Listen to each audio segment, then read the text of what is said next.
Hey.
Hey, Aerolith.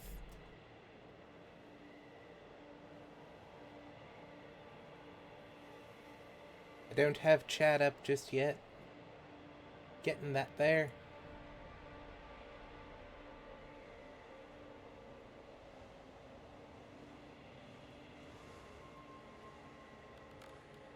But hello, how are you today?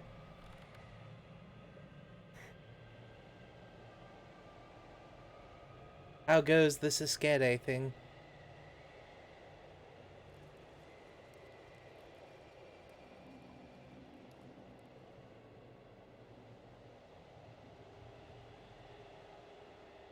Hey, Blitzkrieg.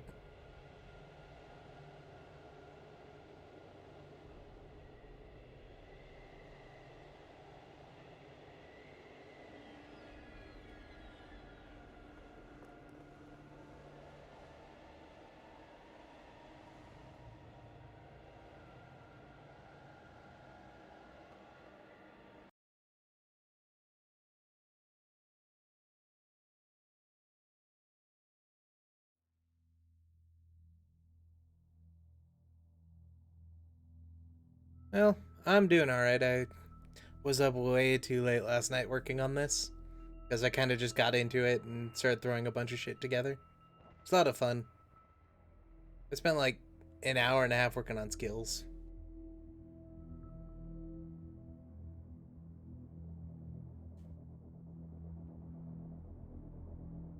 Yeah, you and your homework doing, important people things that actually matter for your future. Who needs it?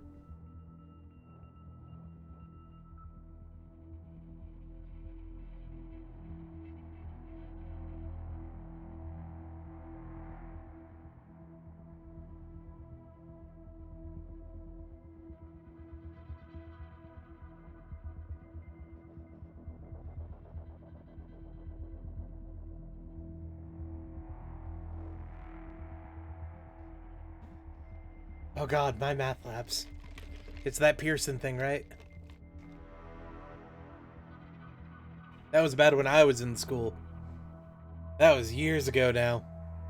I can only imagine what it is, what it's like now.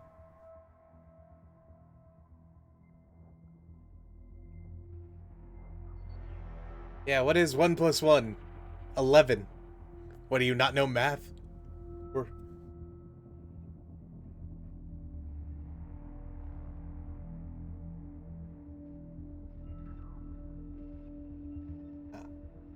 for some reason, I have a profanity filter on. What is this world? Uh,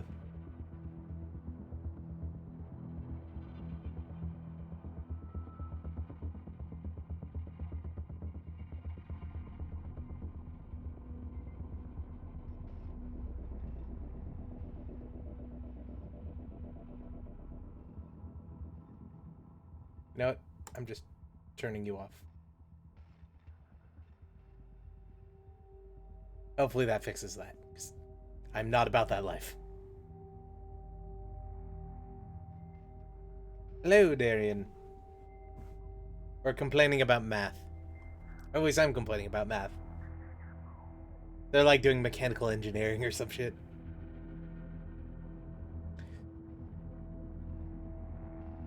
So the true secret to college is go for marketing.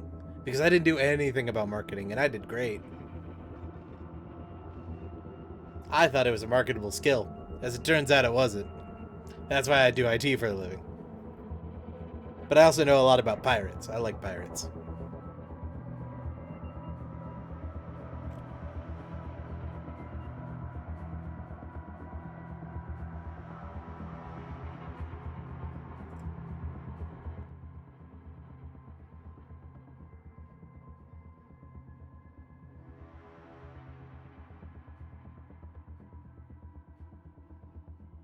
You know, I just throw random songs into the queue over here. This one's really, really dramatic for some reason. I don't know why. Kinda makes me uncomfortable.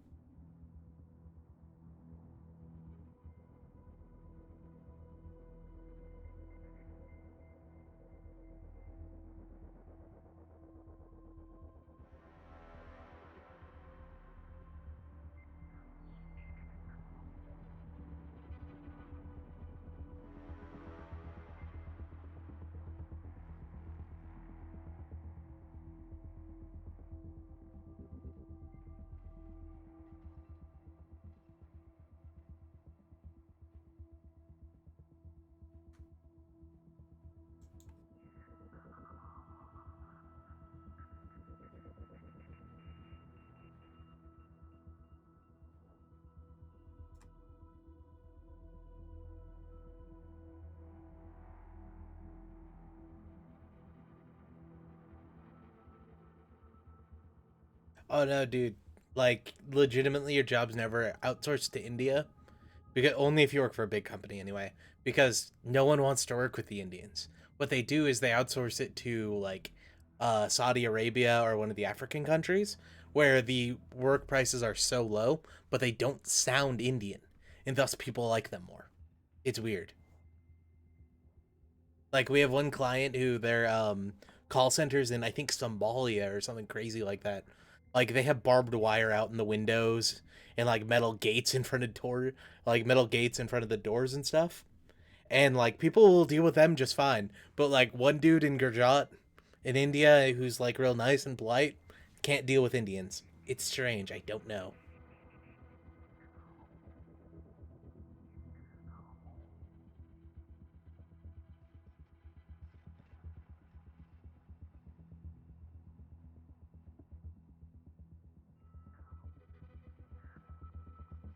But see, that's why you want to work for a city. You literally sit in the basement all day and, with your feet up and look at that server that you can't work on for another year and a half even though you bought it a year ago.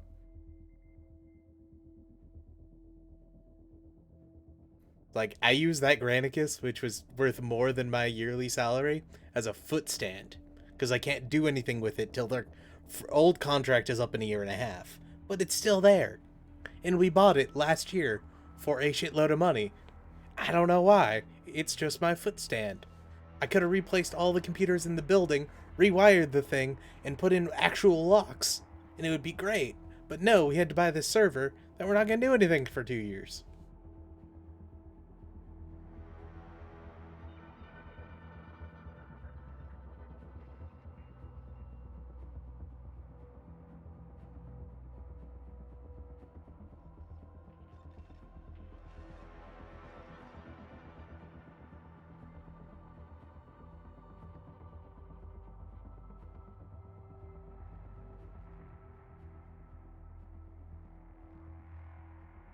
Does one actually get a bachelor's in psychology? Or does the bachelor's get you?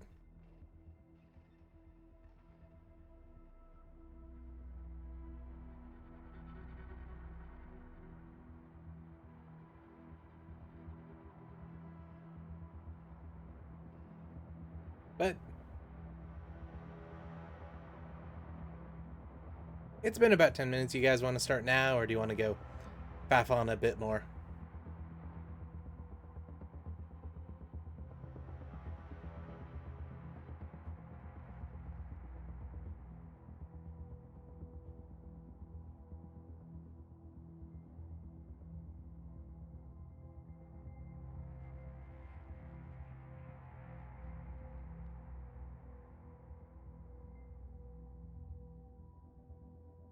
Ah, that's how that works.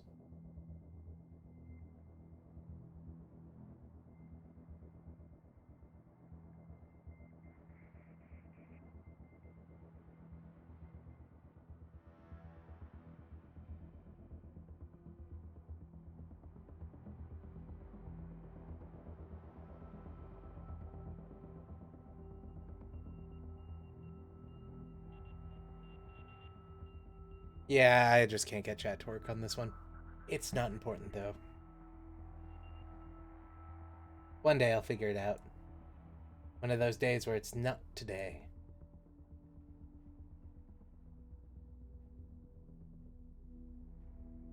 What we'll do is... Oh. Alright, I'm gonna go do something for like 30 seconds and then we'll start when I come back.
But yay, I'm back. I just had to let the idiot, my dumb cat, not the blind one, but the dumb one, go in to use the bathroom.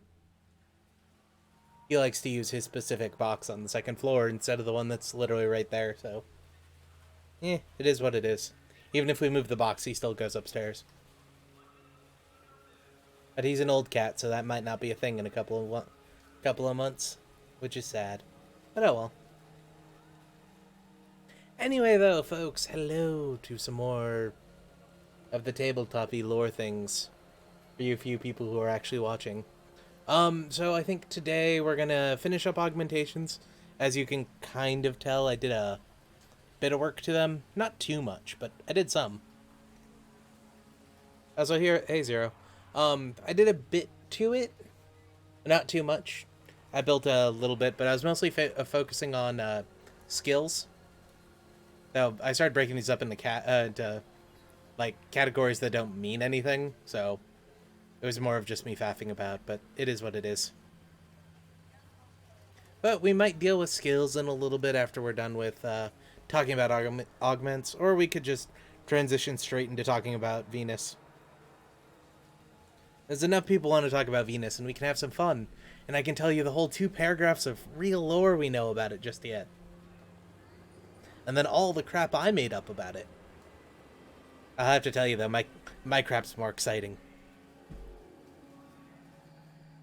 But, I haven't changed too much. I did a short description on AV.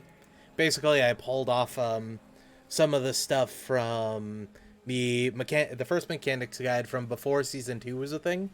So there's some things that were just flat out retconned, but they didn't say anything because it was only a mechanics guide. And then 2, kind of the weird shit we got taught. And then there's some of the stuff from like Gunpla manuals and stuff. Because there's, I believe it was the G-Rail shifter, the one with the giant shield, Schneider, something like that. That said that Agnika's father was the one who developed both mobile armors and the Gundams, which I really like that idea going off, but of course that's not in fact the case. The mobile armors are made by evil people, but we'll get to that eventually. Or at least so far we know they're made by evil people. It's not, Agnika was, nothing special, he just was good at killing things, which I guess is fine. But for having a legendary hero be mundane, that's so fun.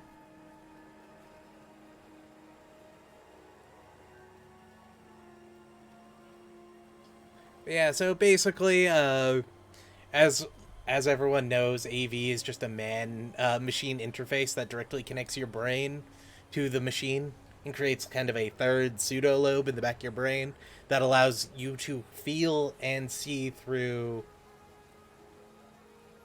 So not only is there a profanity filter, but you can't say Nazi. Anyway, it not only allows you to see, but also feel and hear through your mobile suit, which would have to be the biggest trip you can ever imagine. That'd be awesome. Also, really weird. But that is the dream. Maybe one day this will happen and we'll have an apocalypse. It'll be great. I really hope we don't go Skynet.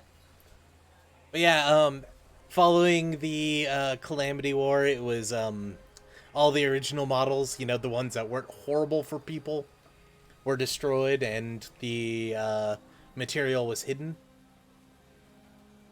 See, Aerolith, you just cussed 3 times, so now it's not showing up. But if I click show, it magically appears. So I have to keep one pop-up chat to just hit appear because there's a profanity filter. Reasons. You guys don't have chat in the VOD, so my apologies. For some reason it got turned on and I don't know why, because I'm not watching my language. Screw you guys. I'm going home. Yeah, so all of the good prototypes were destroyed by Gallahorn. So somewhere off in Venus or Jupiter or Mars or something. I blame this on Tewaz personally because it makes sense for them. There's one of the biomedical companies, I can't remember which one, but I'll probably end up blaming them eventually for it, that developed a sort of working model of it. It was based off of ones they had recovered and things they had guessed, and it worked about 33% as effective as the original one. The only downside is you had to kind of use it on a child, because if their spine had already fused, it would make them paralyzed. And they get this weird like welting bruise thing on their back that looks like you took like you OD'd on heroin in your back. It's really weird. And it's really disgusting. But yeah, so you only can get it at a certain age from about 10 to 12. So if you don't get it in this period, you almost kill yourself. Mika got it 3 times. So there's like a 40% chance you survive the first one, which most people only get the first one and then it's fine. By the second one, there's something like a 12% chance you'll survive, because it's like 40% times 40% or something like that. And then the third time, it's literally less than 1% chance that it would survive. But as far as we know, having 3 of the prongs or 3 AV injections, or augmentations, technically injection is the wrong word, but it kind of works like that, you're about on par with somebody who has the original AV. That's why I kind of bumped AVE down a little bit, but it gets this cool it gets kind of a cool ability where you can enter overdrive once per combat with no side effects. But you get a +5 into most checks, most combat checks anyway. Hey, Paige. And then there's of course AV Origins, which is the greatest one, the one that you can have at any time, and it makes you fight like you've never fought before, and you get this awesome even better overdrive ability, which gives you a +10 to all your rolls. Except for on the final 2, you almost pass out from strain because, well, you just kind of went crazy. And if you survive those 2 checks, you're fine.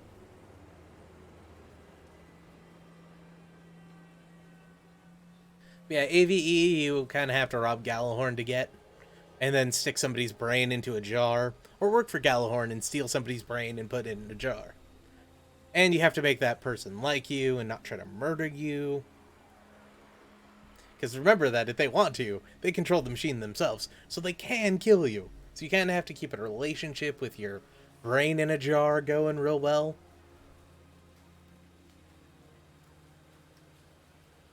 Hey, dude. Nice Rumble Roll picture. Sad fact is that I'm pretty sure that's episode 17. And then there's AV Origins, where you're literally going to have to raid Mercury for it, which we'll get to Mercury eventually. Mercury's a fun place. Or you're going to have to go into like a deep base somewhere on Mars, maybe, And like way underground, you'll find a single implant center, and it's the only place you can do it. I'll leave that up to DMs though. Like, you'll have to find a really good place to get that. Yeah, Darian, it's basically like being a servitor, just worse. Actually, you have better chances with AV than servitor becoming a servitor. Servitordom? Yeah, you have better chances, so actually it's a little bit better. But it's 40k, so you can't really compare it.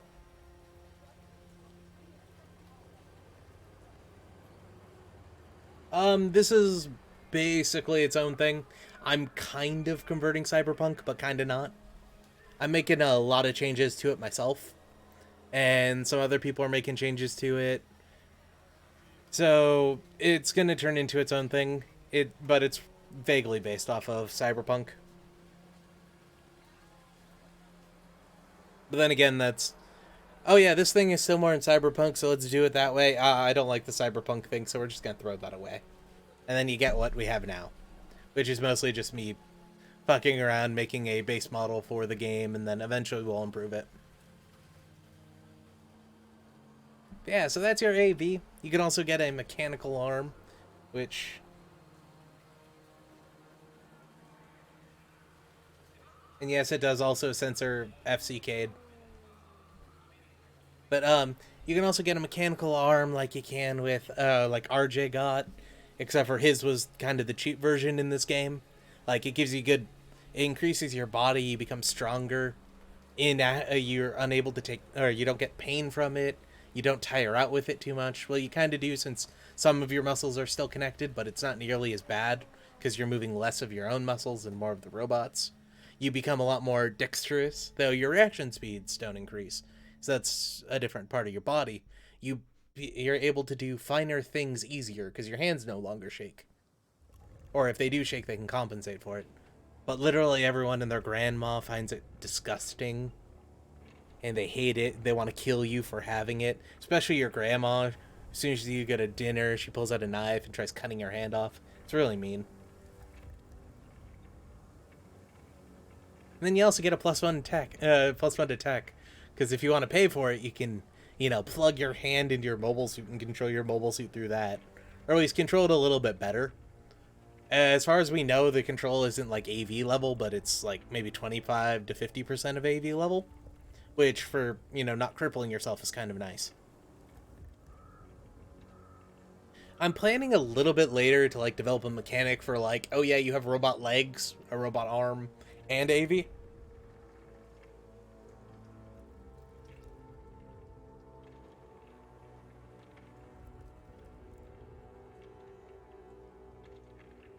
That one was censored too.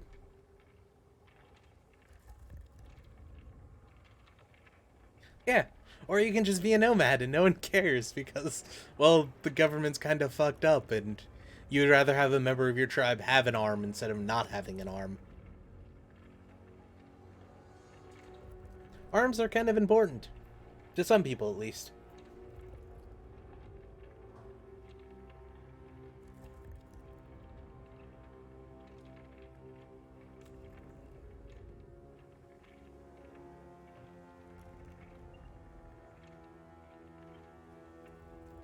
But then again, I guess that's exclusively up to you now, isn't it?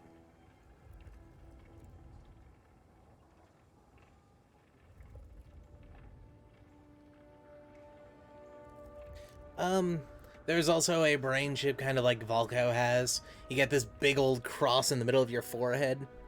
I kind of made a joke onto it. It's like, yeah, some people get like custom tattoos to cover it up, make it look appealing, but everyone knows. You got a face tattoo. That doesn't look good. You also get two little antennas above your eyes, so that you can like listen to the radio and get Wi-Fi connected to your brain. Which, by the way, is the future. It's gonna happen one day.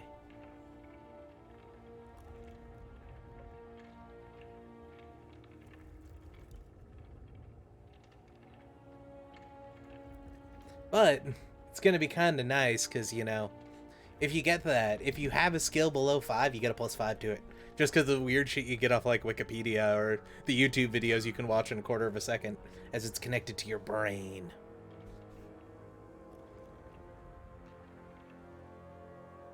Though quite possibly you might be able to be tomb beat or something, mind controlled by your own chip and made to do evil things like join the military or, I don't know, push someone down some stairs.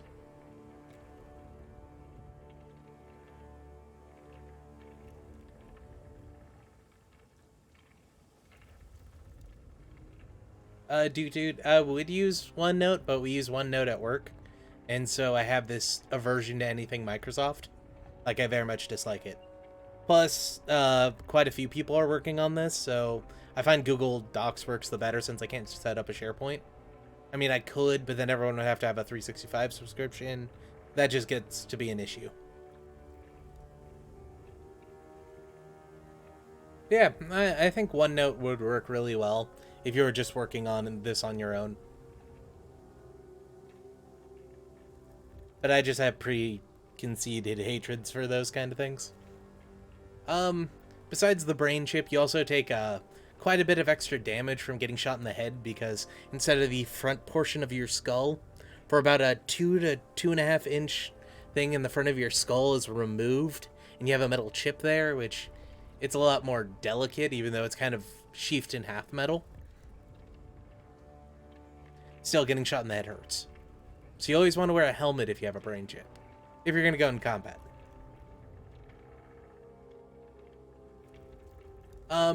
Next thing is there's the robotic legs, similar to how Naughty has. Naughty being the mechanic from IBO. He lost his legs in some sort of Galahorn incident that we never get told about, and now he's not allowed back on Earth, or at least that's what we're told. Those are really good for you, though they completely destroy any chance you'll have of stealthing, because every, like, every step you take, you hear, like, clunk, clunk. You basically get the Zaku walking sounds. But they're incredibly good because you no longer have to worry about your leg muscles and your calves. You can run for miles and only feel minorly winded because you're moving your arms while running. Or if you have robot arms, you can run forever. Or until you run out of energy and really need to eat. Because apparently you use biomechanical to power those kind of things. So you'd probably burn calories like mad and not even know it.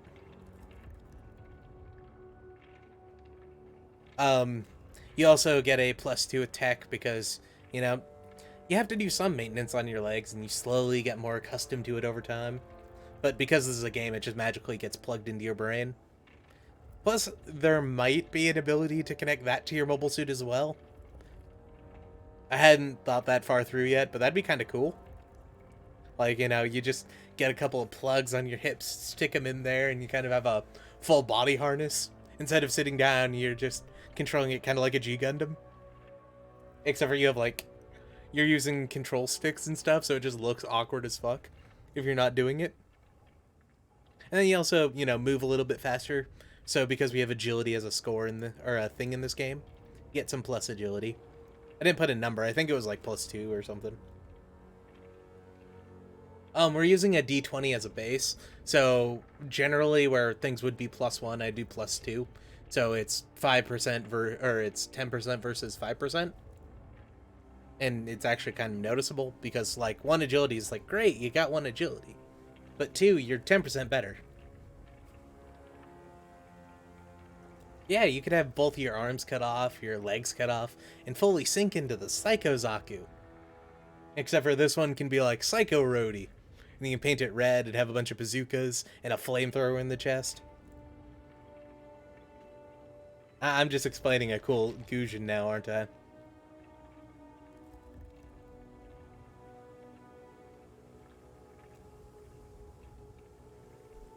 Yeah, and then there were some things we haven't really seen in the show yet, but I wouldn't be surprised if it'll have it, cyber eyes and cyber ears. Basically, for whatever reason, you lose an eye or you lose an ear. So they had, at some point, made replacements, Now they're incredibly rare and incredibly expensive. Because, for the most part, you can't actually tell they're there. Unless you have, like, a massive heat signature or super modified or something. Your eye just looks like a normal eye. Or if you want to be chibi enough or, have middle school syndrome enough, you can have 2 separate colored eyes. Be heterochromatic. And you can make like one red and one green. So you could be like the main character from MS Saga and be real special. But yeah, for some people, the Cyber Eye becomes kind of a fashion object. You know, you can change the color of your lens at will, and you can flash, or you can get some sort of some modifications to it. You could have like sniper eyes, where you can, or at least sniper eye, where you can like zoom in a distance, over the distance with your eye, or you could have eyes that can see almost in complete darkness. It's, you know, technically impossible to see in complete darkness, so you get low light vision. You don't get darkness vision. Darkness vision makes no sense. Or, you know, you could have an eye that when you're in combat will randomly pop out, and, you know, you'll have a shooting reticle that'll connect straight to your gun.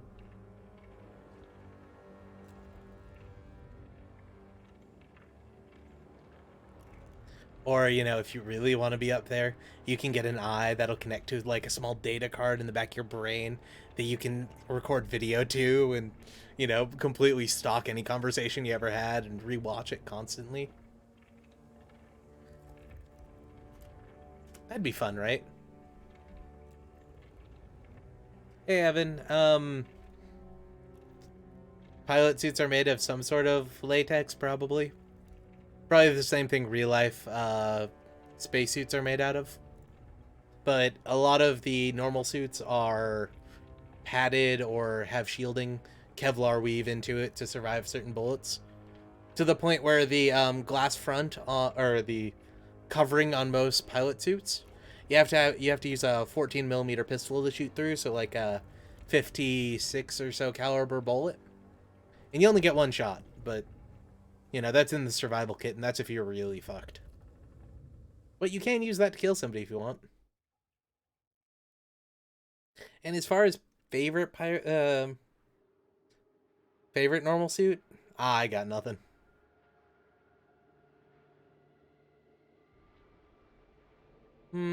Maybe Double O.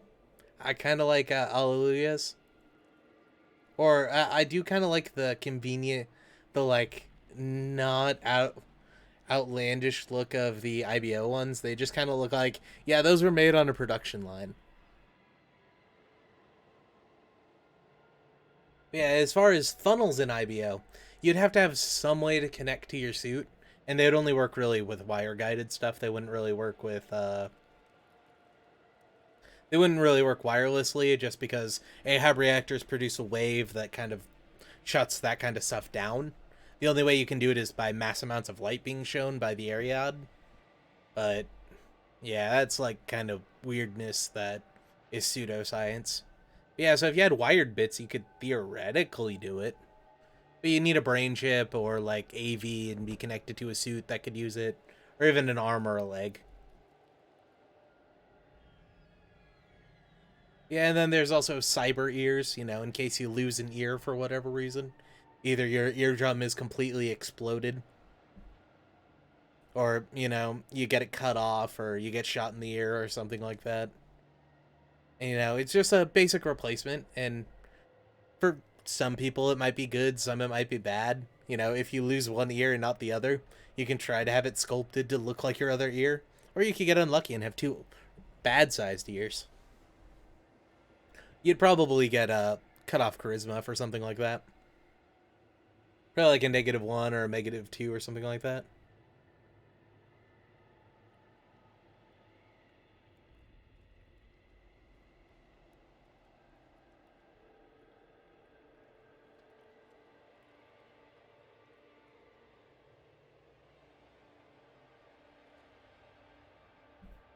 But yeah, if you do lose an ear, you could either get like ears that could hear any kind of audio, or like, because you know how there's certain ranges of hearing that humans can't hear. We know they're there because with certain audio kind of stuff we can tell that it's there, but you can't hear it. But with cyber ears, you could hear everything. You could hear small changes in the atmosphere. You can hear rumbling from far off, that kind of stuff. Stuff that we would never hear normally. Or you can you can get ears that actually shut off, so you can't hear loud noises. You can stand right next to like a 380 millimeter howitzer and be perfectly fine, because, well, your hearing just got shut off. It's fine. It'll turn back on when it's needed. And the Peace Day Resistance, the one everyone wants. Built-in radio. You have a couple of antennas probably through your mastoid bone, sticking out the back of your head. You could just listen to the radio everywhere you want. You can listen in on enemy transmissions. You can probably even get it to broadcast your own transmissions deep within your throat, so you don't even have to talk. You can just kind of enunciate. Very, very stealthy. Very, very useful.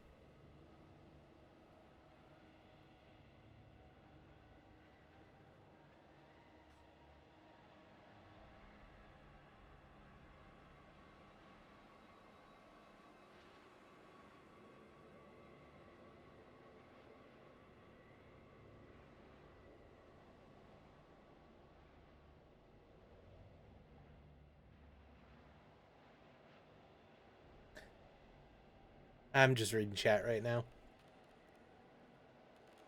It's like, yes, bits might be a thing. Bits are mostly a mobile armor thing, though, so you have to kill one to get them. Or, get your, robotics or something really high. And build one yourself. You'll have to tamper with what is AI. And hopefully not get fucked by it. You'll probably get fucked by it. But that's part of the fun, isn't it?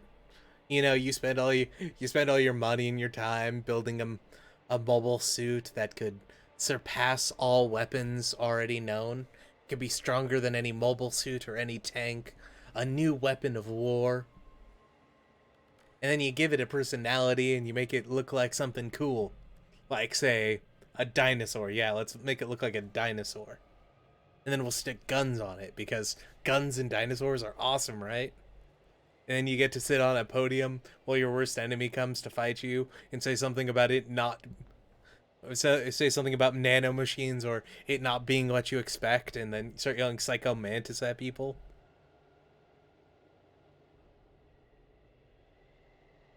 Oh yes, Psycho Haro. Make a giant Haro mobile armor. And then it develops feelings of its own, and when your worst enemy kills you because he decided to sit it out for so long and get all the items, and then he just fires a missile at you and kills you in one shot, because that's how the game kind of works. And then it goes crazy and starts killing people and eating raw materials to create more of itself. It becomes dangerous.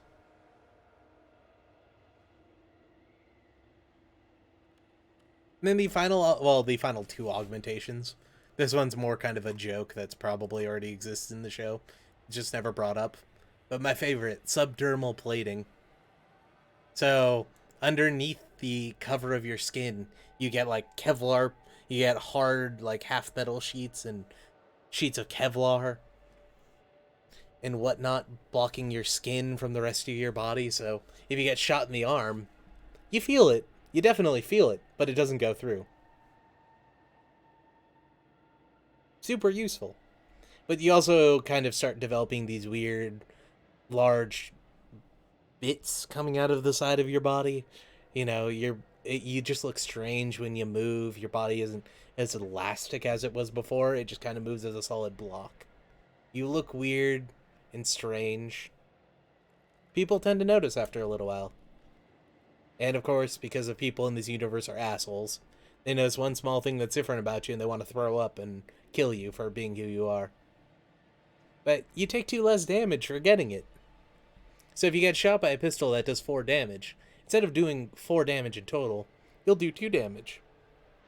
Or you'll take 2 damage. So you could be wearing basic Kevlar and have subdural plating, and then, just your Kevlar armor gives you 3, the natural armor gives you 2. That pistol does nothing to you. It bounces off, basically.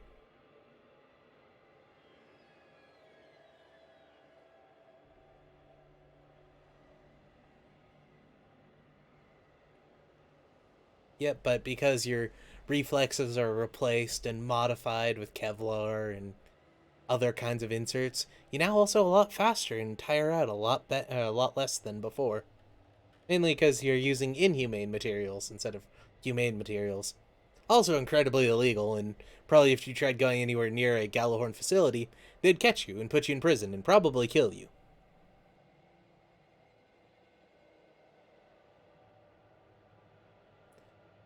So the reason why mobile armors have beam weapons in IBO is the reason why nano laminate was invented. If you find a perfect defense against your enemy's main weapon, they're a lot less of a challenge to fight.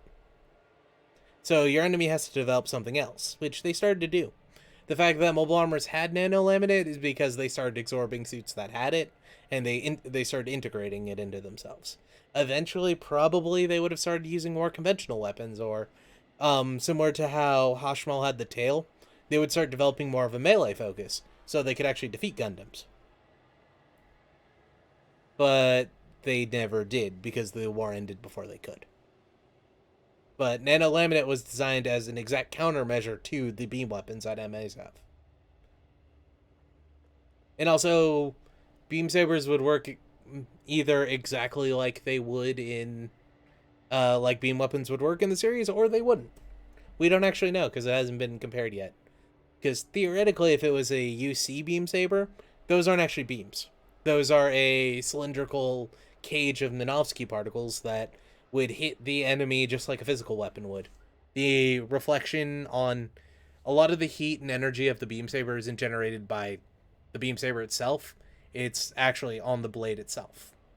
So if you'd hit an IBO suit with it, it'd either bounce off or do absolute, or it'd just hit it like a physical weapon had hit it. It wouldn't really cut though. That would be the issue, because the density of the metal plates underneath it would kind of defeat it, because it would just be like hitting a metal block with a bat. But you could do it. It wouldn't be as effective.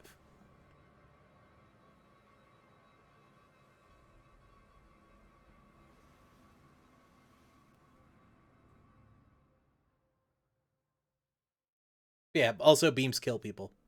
Like they kill people real good. That's the important part.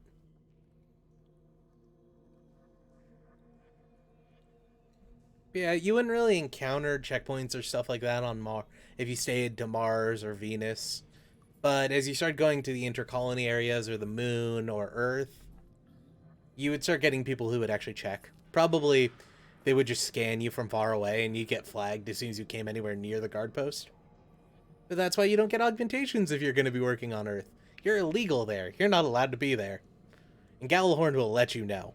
The only way you can get there is illegally, like Tekadon did. Because remember, they're getting chased by Gallahorn the whole way down. They weren't there legally. Then again, they all got away, so it was kind of weird.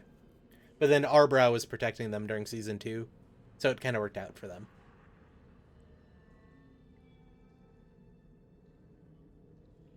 A Heatsard would probably work, except for you'd run into the issue where it doesn't cut. Uh, so the heat weapons in UC were designed to cut through the target.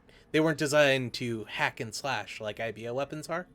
And because the frame of the mobile suit in IBO is so dense and the armor plating is so dense because of what it is, it would cut through the nano laminate and probably some of the extra stuff, but then it would get stuck.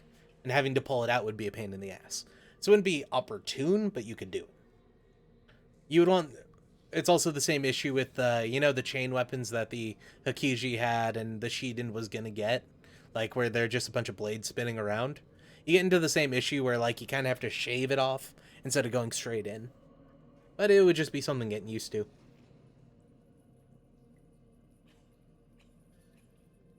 Oh yeah, Daria, that's the same problem I had. Uh, Beam weapons in IBO are probably endothermic for some reason. That means they're cold, not hot, or they suck out or they suck out heat, but it's unimportant. The fact that like the Shiden's armor didn't melt when it got hit by that, though it did start to melt, means that those beams are a lot colder than they would normally be in real life.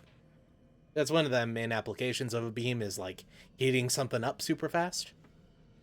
Yeah, the final augmentation would be even it's not really even an augmentation, it's just plastic surgery.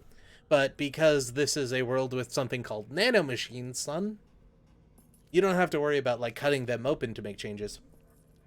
You'd make selective cuts and incisions to kind of shape it how you'd want, and then you'd put in nanomachines to heal that damage before you made more shaping cuts, and you'd slowly form the piece into what you wanted instead of just, cutting it out and sticking in plastic like you would in real life. So it's because of the shortage of nanites, air quotes, whether there is a real shortage or not, doesn't matter. There's always a shortage of nanites. That makes plastic surgery looked down upon, and that's fine. Like, the middle class doesn't really get it because of how expensive it is and how bad it is to your peers, but the upper class doesn't give a shit. They'll pay as much money as they want to look pretty. That's why most of the upper class people you see look amazing. That's just because, you have a million credits, like, you're gonna make yourself look good.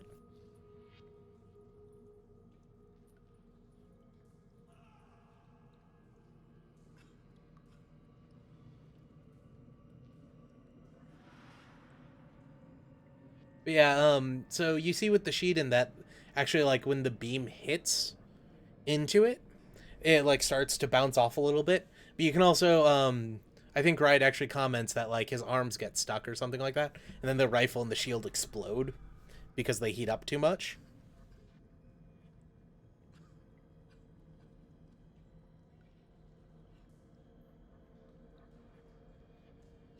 Yeah, if you want to go for something long that's heated, the only problem with heating something long and thin like a rapier is it would bend. Because when you heat something like that, the end would get heavier because the center would get hotter faster. So it would kind of bow in the middle. You'd kind of want something like the Outland where you'd have a stick in the middle with like two heated bits at the end, except for that's not how the Outland worked at all, and it annoyed me. So you'd like be able to stick it into them and then move away, block their attacks with it at the same time. Yeah, so that's kind of what I went over with augmentations last night before I get distracted anymore. I don't really know what I'm doing with perception. I think we're gonna make it a skill instead of it. I don't quite know though.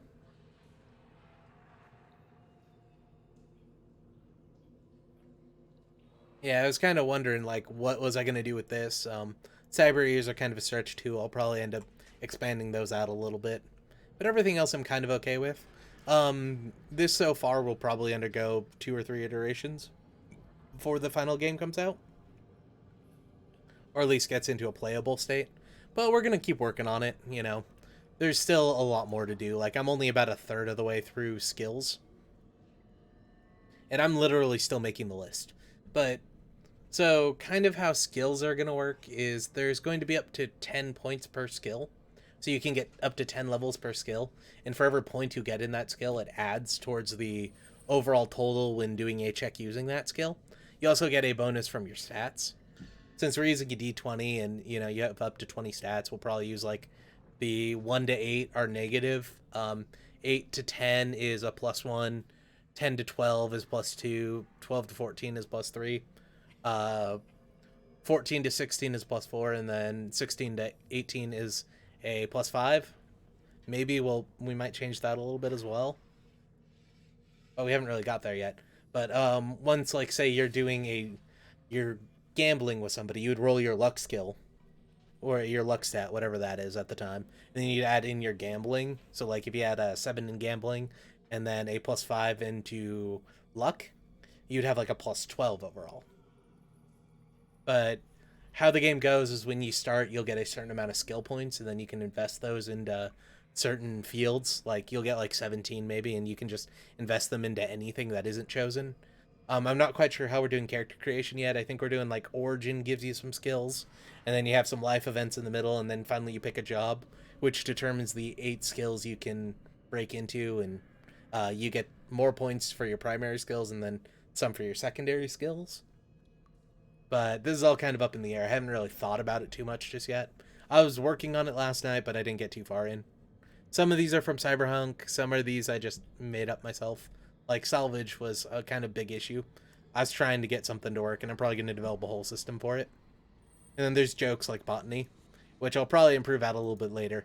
But there's a joke that it's like Tekadon's biggest mistake was not hiring a botanist, because they were talking about growing food that, the only food they can grow on Mars is corn.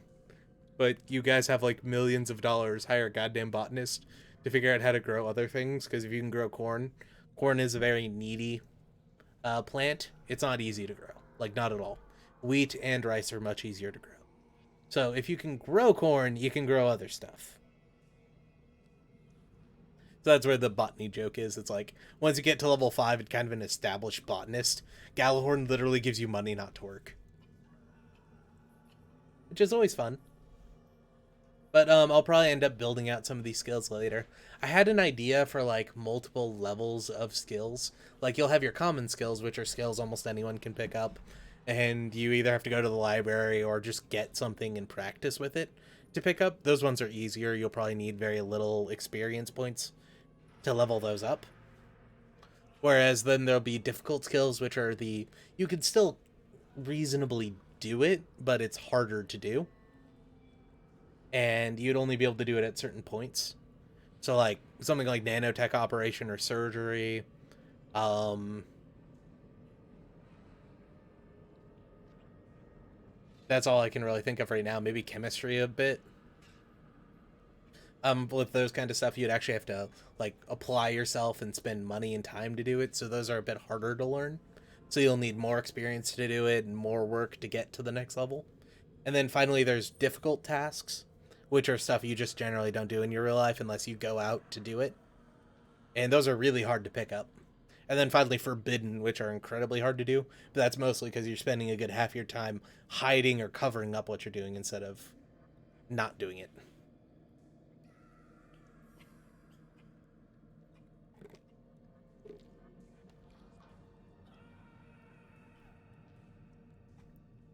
Yeah, that's just kind of what I'm playing around with. I'm not too sure what I'm going to do with it yet.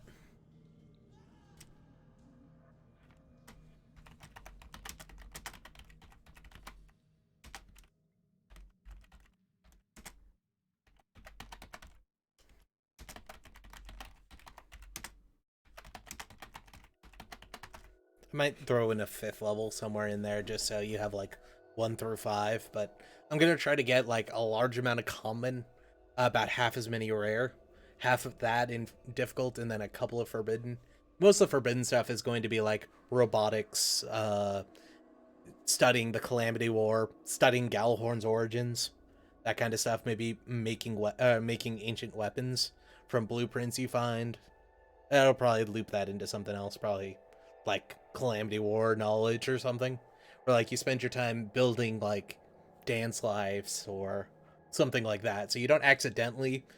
You can accidentally come upon something you shouldn't, and you're looking into places you shouldn't, and if you're not careful, Galahorn will come after you, and in the night, some people bang down your door, and a bunch of dudes with assault rifles will break into your house and just kill everyone, and burn the place to the ground.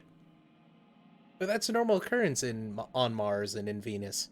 Though in Venus, they wouldn't burn the place to the ground, they'd just like space you. They'd throw you off the side of the colony. And your body would never be found, it'd burn up in the atmosphere before they could. After they stole everything they could off of you. And then you go over to like Jupiter or the Nomads, and they're just like, yeah, you do that shit over there. Oh yeah, there'll be some stealth skills, like I did pickpocketing, some stealing slash pilfering. There'll be like sneaking checks, there'll be some like disguise and stuff like that. Do I have disguise in here yet?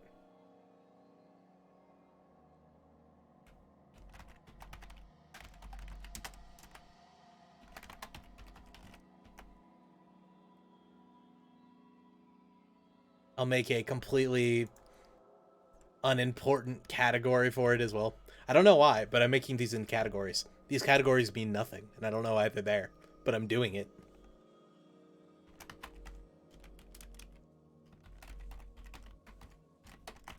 I like that word. That just means doing illegal shit. I'm also not alphabetizing this to annoy the people who it would annoy.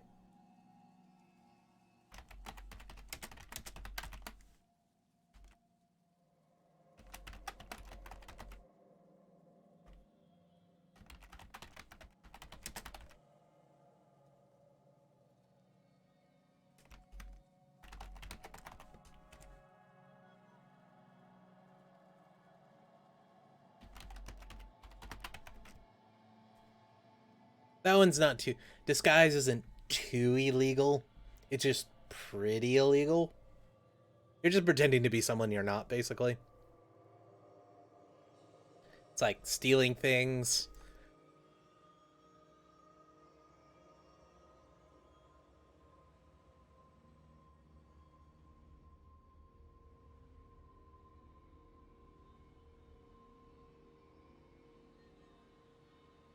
Yeah. God damn it, they're actually organizing. No. Yeah, there's the difference between pickpocket and sleight of hand is pickpocketing is taking things off of people or putting things on them. That's another part of pickpocket you never mention. Then there's sleight of hand, which is like, they leave something out on the counter, they look away, you grab it and put it away before they look back and it's just gone, but they never notice. There's shadowing, which is following someone at a distance. There's listening in, which is kind of obvious. I'll probably name that something different, like overhearing or something. That's when you're trying to listen to a whole conversation that you shouldn't be part of. That's in hushed or whispered tones. Guys, it's slowly disappearing. Oh no, they're gonna take all our things. Then I got some forgery or making things that are illegal, like completely breaking the bureaucracy and just kind of making up your own forms and that kind of stuff. You'll probably start low, like you can forge a signature or you can forge a stamp, and then eventually you get to full on like recreating Gallahorn documents till you're like level 10. You got it. That is a very good thing, Darian.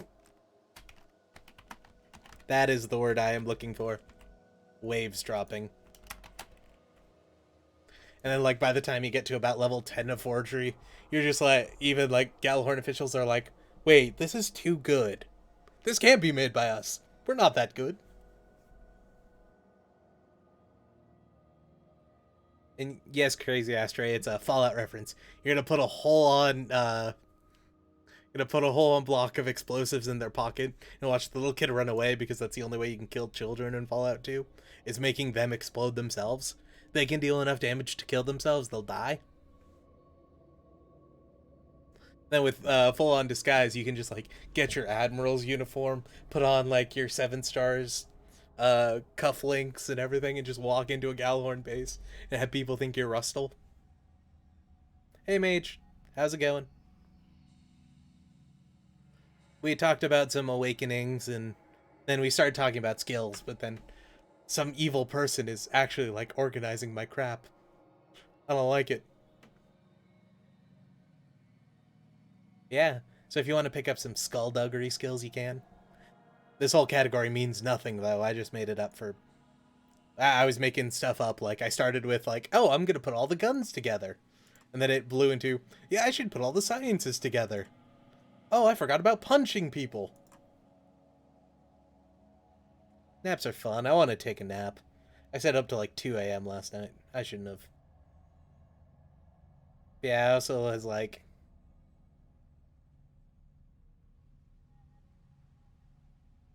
oh yeah, I'm gonna make guns. Then I was like, oh crap, where do you put archery? Since these categories don't mean anything, I was like, screw it, archery's a gun now. That's why it's small arms and not guns. It was originally guns, but now it's small arms. So over here in small arms, you have your handguns, your pistols, your revolvers, your automatics, your semi-automatics. Where like you really get at target shooting, then eventually you get good at shooting real people, and then you start like doing trick shots and stuff, and then eventually like you're Wyatt Earp and people know not to fight you. But then you get really good and everyone wants to take your new position.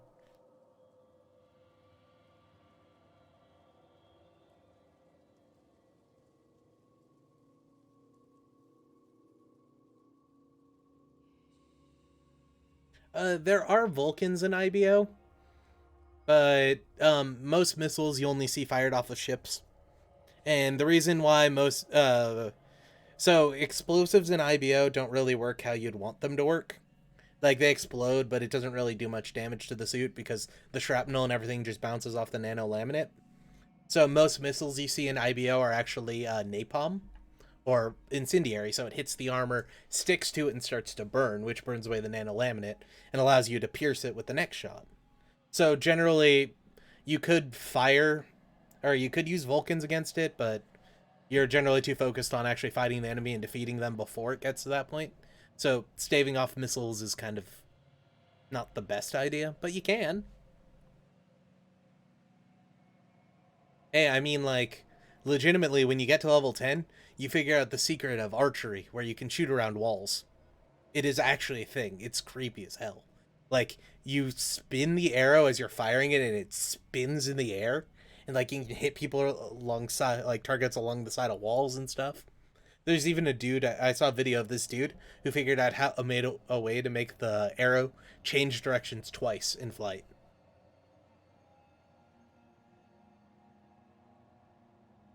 But I mean, like, in this game, if you want to throw in Vulcans, you can. I'll have to make a mechanic for using Vulcans to take down missiles, but I guess it's possible. Maybe, like, you'll get a quick action penalty of, like, -4 or -6 or something.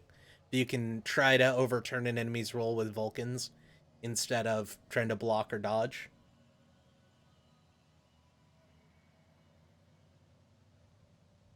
I hadn't really done anything with assault rifles or normal rifles. I just did handguns and archery last night. I'll probably end up doing the rest. Then there's always heavy weapons, which is my favorite. You might be surprised. It's like, wait, heavy weapons? But aren't these small arms? Well, if you don't know, small arms are actually compared to cannons. No, literally. Like, an M60 or an M249 is a small arm, but it's also a heavy weapon because it fires real fast. So heavy weapons are like mounted machine guns, mortars, grenade launchers, rocket launchers, that kind of stuff. I thought about putting an explosive skill in here, but I couldn't really find a way to make that work.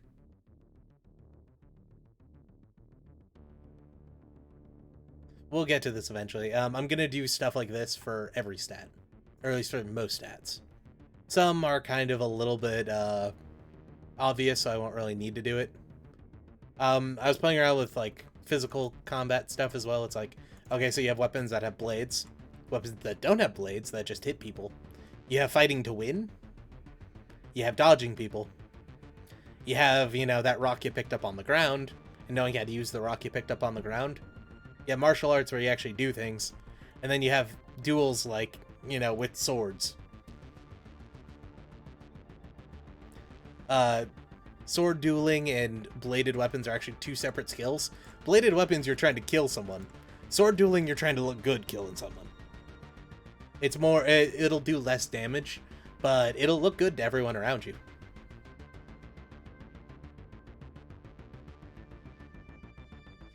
Kind of blows my mind that it's just like, oh yeah, somebody's editing at the exact same time I am, and I'm just completely ignoring them.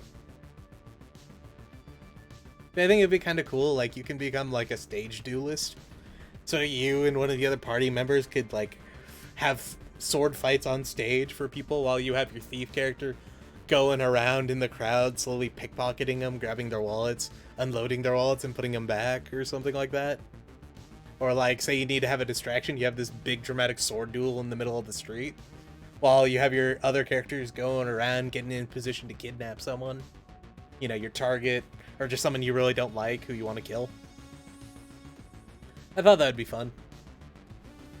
But yeah, as far as, like, actual martial arts, like, what you do, generally I leave that up to the player. So, like, we could make that a skill, or delineate that like they do in Cyberpunk, but I don't care enough to do it. I like it better when the player decides what they want to be. Like, oh, I'm gonna pick up martial arts and I'm gonna be a wrestler. It's like, great, yeah. So you know you're gonna like Walls of Jericho that dude. Great, have fun. It doesn't really change the narrative all too much, but it makes players enjoy it a lot more. So I include stuff like that.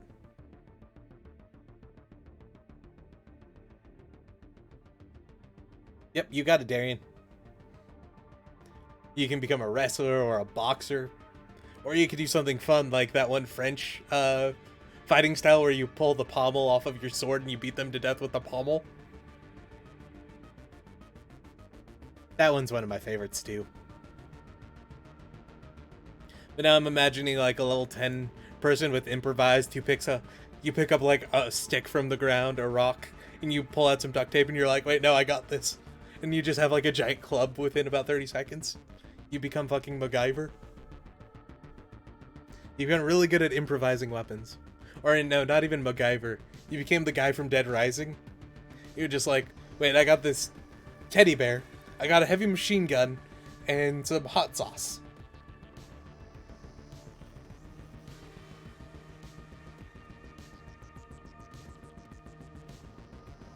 And then, like 30 seconds later, you have a like triggered alarm bear that fires hot sauce at people. But that hot sauce is also, 5.56 bullets. That'd be fun.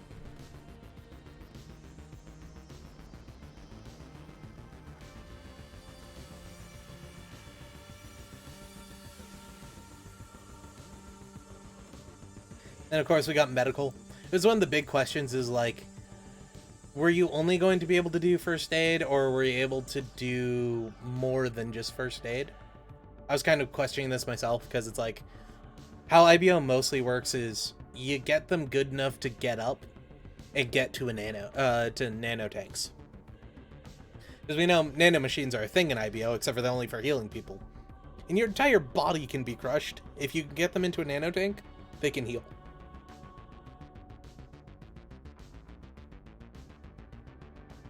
So, like, unless you're, like, horribly injured multiple times in a row like Ein was, and then Ein even did technically survive. Like, in a couple of months, he could probably have got up and walked away. The only problem is he had been in the tank for a couple of months. So, like, were we even gonna have, like, treating illnesses and surgeries as things? Like, at all? But it's like, yeah, probably. So, on Mars and on Venus, where you can't afford nanomachines, or there's the shortage of nanomachines, you have people who actually do the old traditions of doctoring, like with pills and surgery and all that kind of stuff, and only the most horribly injured people go into the nanomachines, or the nanotanks. But you gotta be careful with those nanotanks, because if you're not, you turn out much, much more beautiful than you should be.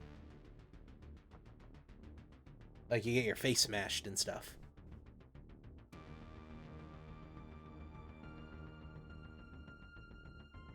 So yeah, there's first aid. This is just for, the initial stuff. You patch people up who got shot, pull out some bullets, that kind of junk. You have treatment for, the long-standing illnesses and diseases you have, helping the body fight them off using drugs or whatever, knowing how to deal with that. And then finally you have surgery, which is, cutting people apart, making them better or worse. Because you can really fuck somebody up if you know how to do it. So you can do it out of spite if you want. That's always fun. There are actually bullets in, I think, Japan, where the inside is hollowed out, and they have some, like, really foul-smelling, like, wasabi or something like that, that when you shoot at them, instead of, like, if you miss with the bullet and it flies into the wall, it starts emulating this smell that actually makes the person start crying, so that you can easier move in and, capture them. And then I added this one in earlier, which was awareness.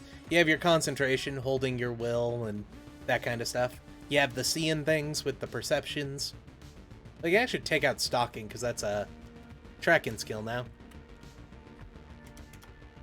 And then we got tracking, which is following someone's trails, odd markings, that kind of stuff.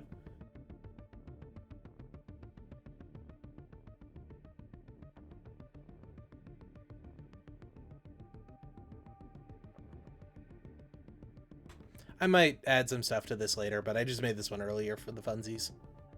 And then finally, there's performance, everyone's favorite one.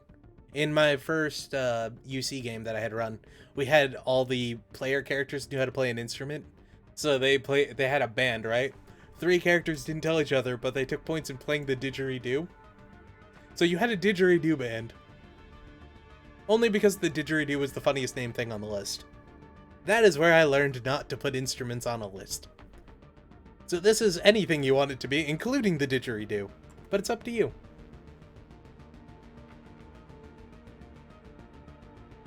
But yeah, you could also be good at dancing, making people fall in love with your dancing, and getting that Gallahorn noblewoman you've always wanted, who also happens to weigh 4 times what you do, and have never worked a day in her life.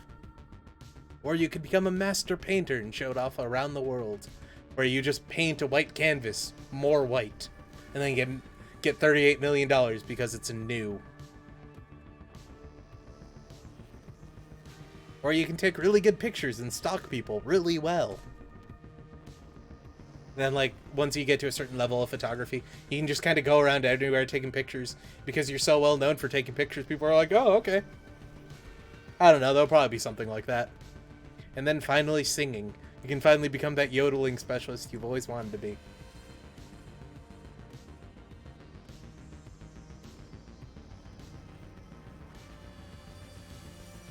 Or learn that Mongolian throat singing. Actually, that'd be really cool. Or Gregorian chanting. You can become really good at singing at people. I was expecting Setharoth to play with the song. I don't know if you guys can hear it, but it sounds like it.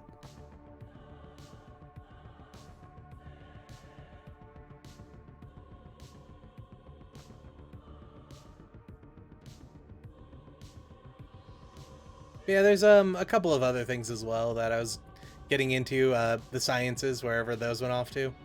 Did those just disappear? Oh, no, they're here. You have, like, the study of humans and cultures and everything. Useful for what you're trying to do. Plus, it helps you with people like nomads and whatnot, and knowing what to do when. You have that thing that Gallahorn pays you to do, or not do, depending on what it is. You have your making of chemical weapons and bombs and whatnot, which are completely illegal. They're actually illegal, but no one cares, which is always useful.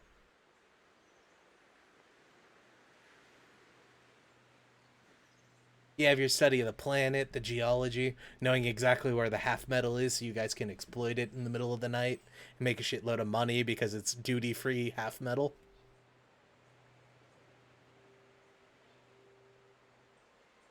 Yes, you can staple a banana to the wall and call it art. That is the height of modern art. I don't know if you guys heard, but I think it was in, like, somewhere in the Netherlands. Some kids put a pineapple on a table because they forgot, their hands were open, or their hands were full or something like that. And then they forgot about it, and they came back 4 days later, and there was, like, a display put around this pineapple on the table. That is the top of modern art. That's amazing. You also got your physics for moving in 0G, for moving faster on a spaceship, and that kind of stuff. This will probably actually be a much more useful skill than you'd think. I'll probably have it something like navigation, where it cuts down on travel time between planets. It also helps with, like, stupid maneuvers that you totally shouldn't do but want to do. Like, if you do a crazy maneuver but you're a master at physics, you can actually figure it out and make it work. I think that would be cool. And then, of course, everyone's favorite, zoology. The study of animals, knowing which one's a predator and which one isn't. Which one you should push downstairs and which one you shouldn't push downstairs.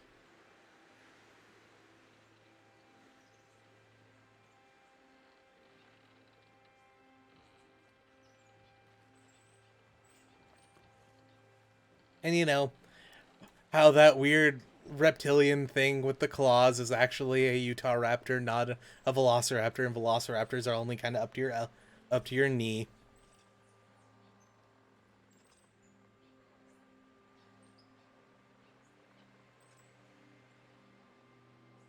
In my MS Saga game, I actually had a cryptozoology as a skill, because you could totally have encountered places with, like, oh, dinosaurs are over there. There's a chocobo over there. Yeah, that hole had a dragon in it, but we killed it. That, of course, the dragon was stuck up to a respirator and couldn't breathe on its own. So it would breathe fire, and then, like, after it breathed fire one time, they were able to get close enough to kill it. But it wasn't really supposed to be an enemy, it was just kind of a joke. It's like, yeah, the old people, or the ancients, were such assholes that they're like, yeah, this is an abomination, but it's our abomination, so we're going to keep it. And so it lived 5,000 years without any access to any humans, and it got real sad and real crazy.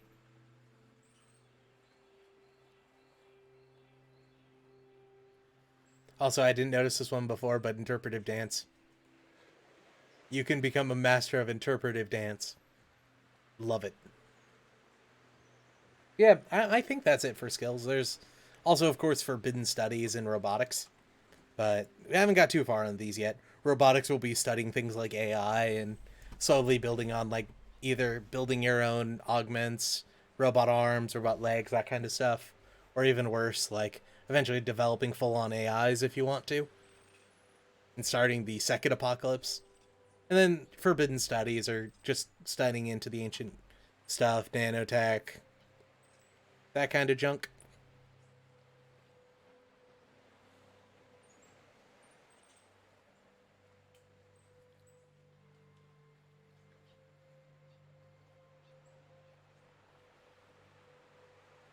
Yeah. Those are useful as well. I'm thinking of doing like a whole knowledge section where like you can either study ancient history, current events, that kind of junk. Or I shouldn't say that kind of junk as much, but like knowledge of certain fields or something like that. And then there'll probably be something open ended like you can become an expert in like cactuses. Why? You want to become an expert in cactuses. Will I, if you are an expert in cactuses, will I make it important to the game at some point? Yes. Exclusively because it's funny. And I like crap like that.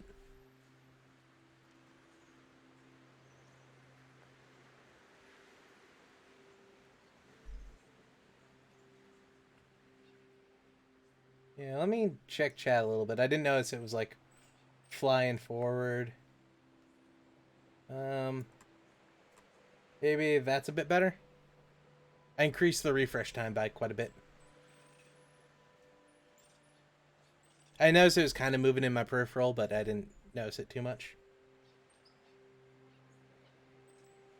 Oh yeah, there'll be like mobile suit shooting or mobile suit combat skill as well. We're just gonna have to like figure out how that one's gonna work. Yeah, bartering would be useful. Throwing it on the list.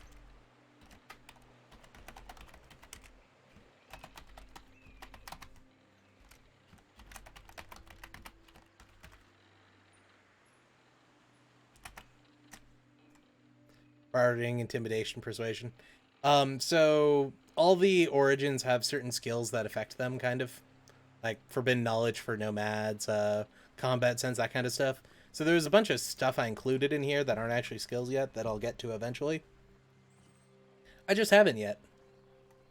Like if you're a colonial citizen, you basically get really good at blending into the environment. So you get bonuses to like stealthing and stuff. Or if you were formerly part of Tewas or still part of Tewas, you can buy and sell whatever the fuck you want because you always know a guy or know a guy who knows a guy. Very useful skill.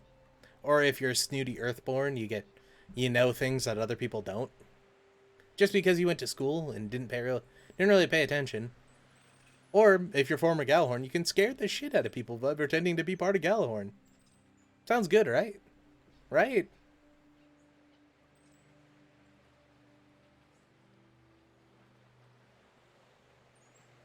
Trampling being a skill. Yeah, I'm really good at running people over. Like, really good at running people over. Oh, that's something I didn't do.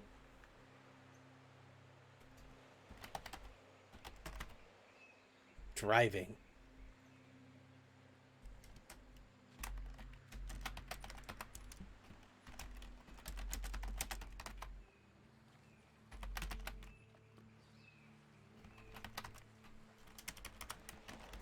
I was actually about to type sandwich making.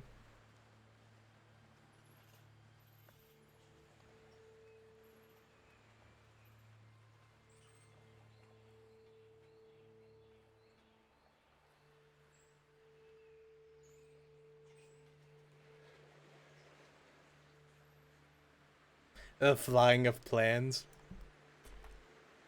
Now I'm imagining someone's gonna get like the blueprint paper, roll it out, and just be like, "Cop it up." And you're gonna fly around on a flying plans.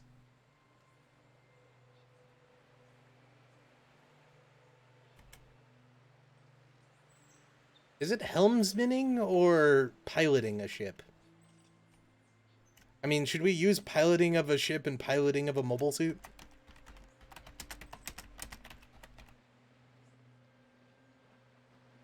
Hey, if you want to if you want to use Drunken Master or Flying Monkey, you can.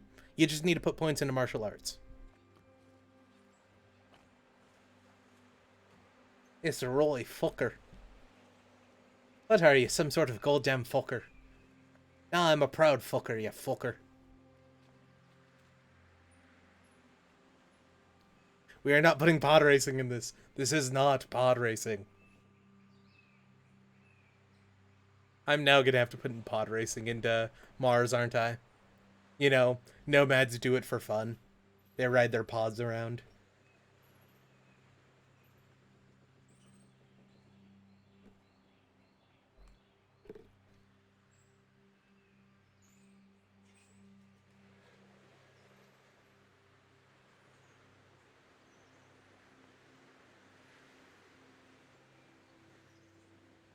Alright, I broke chat. My bad. I was cooking something else and it just disappeared.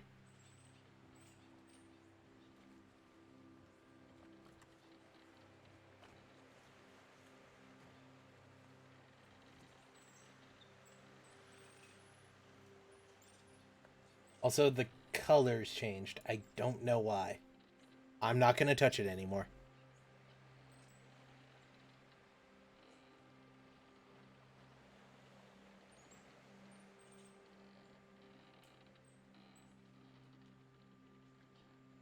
Hey, Darian, if you want to be a drunken physics master who knows Kung Fu, go ahead.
Yeah, do you guys have any more suggestions on skills that I hadn't thought of yet? So I'm probably missing quite a few that I'll get to eventually. But I will throw them on the list if you want me to. But I think we're going to start on Venus soon and talk about a little bit of lore. Yeah, I don't know what's going on with chat. Like, it worked, and then it stopped working, and sometimes it works, sometimes it doesn't.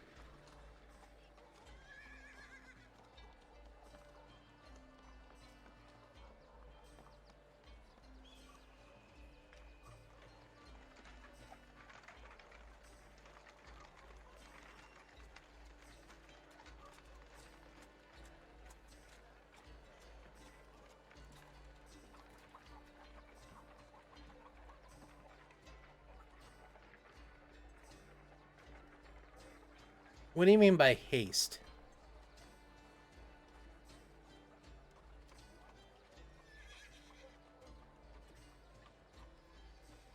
Oh, I already have concentration as a skill.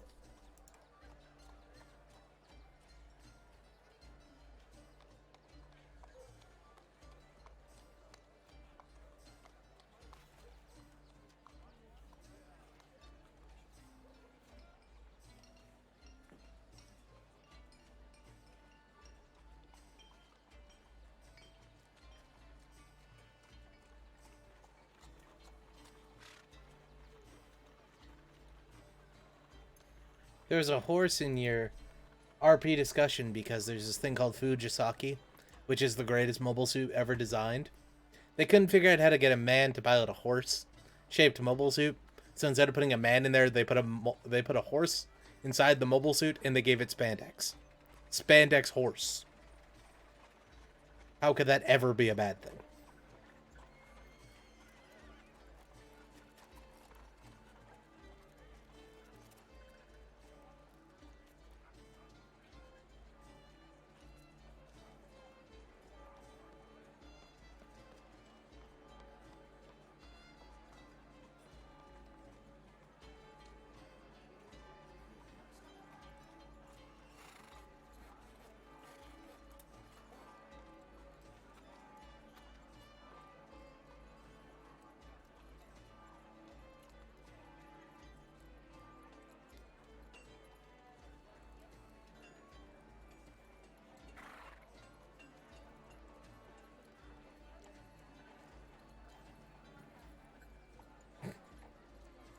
A sanity skill. That'd be good. Just like, up, everyone roll for sanity. Ah, you're all insane. Alright, you start seeing purple bunnies walking towards you. One of them has a switchblade. As they approach, you start hearing them, cookies? And then one steps forward and looks you straight in the eye and goes, cake. And slowly you feel like naming your children Cookie and Cracker, or Biscuit, or Ted. Ted's everyone's favorite. They weren't hungry when Ted was born, but after Ted, it just went downhill from there.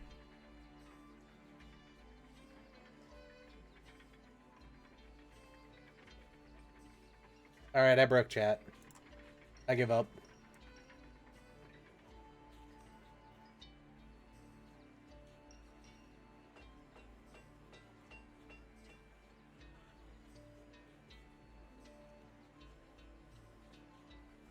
Next time, I'll get this working, I swear. By that I mean I don't have a chance.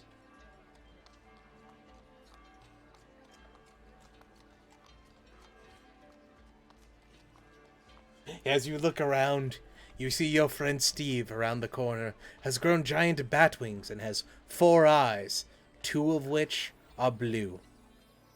You also see him holding your favorite toy, that toy you lost as a child. Then he slowly smashes it in his hand.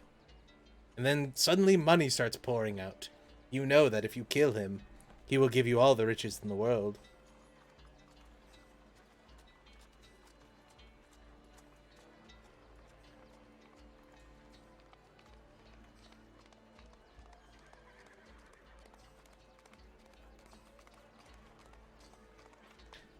I do appreciate that it just magically appeared out of nowhere and started working, so...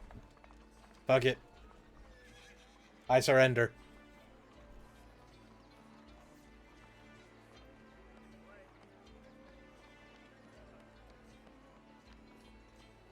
Yeah, you guys want to go talk about the greatest place in the world now? Venus? Oh, these are the life events. There's kind of like, you pick your origin, right? And you get a skill. Depending on what origin you pick, it determines how many life events you get. If you get a bad event and a life event, you generally get an extra event. Whereas if you get a good event, you lose an event. So getting good things and getting bad things are kind of, you want to balance it to the point where you're kind of equal on good and bad, but it's a roll table, so you kind of just roll and get a result.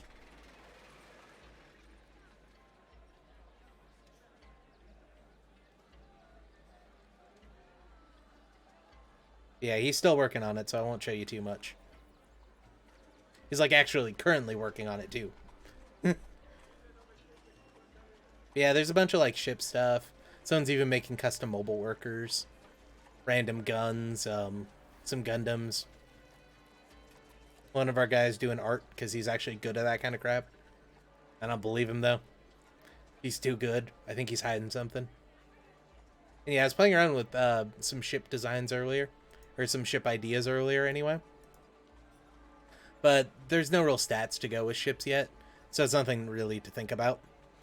So basically, there's 6 different types of parts on a ship. There's the bridge, there's the fore and the aft armored sections that can hold various things like the living quarters, the cantina, that kind of, the CIC, maybe like a squad area for some Marines or something. You kind of choose those. There's also cargo bays, hangars, the engines.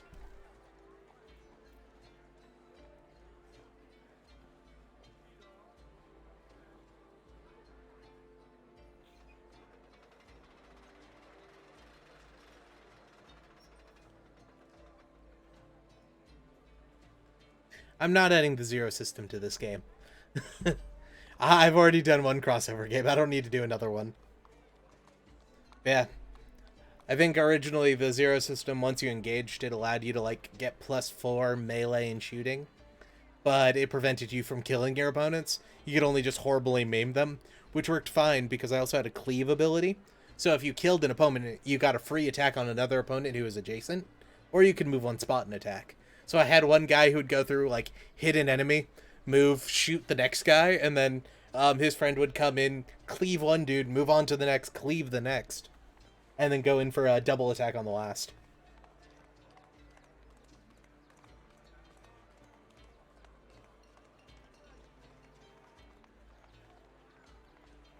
Yeah, it was kind of cool, but that was in a past game now, and there's no point in worrying about the past. Yeah. So we got our Mars lore. We need to go down here. Probably in between our... Now let's, I'll do it a little bit later. Past our corpse. We'll start doing our Venus lore. So, what we actually know in canon about Venus is kind of, small.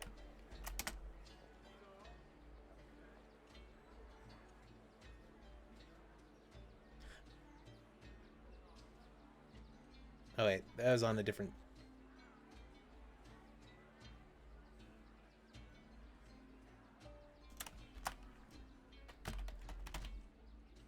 I was actually planning on having hacking. I just forgot about it up until this point.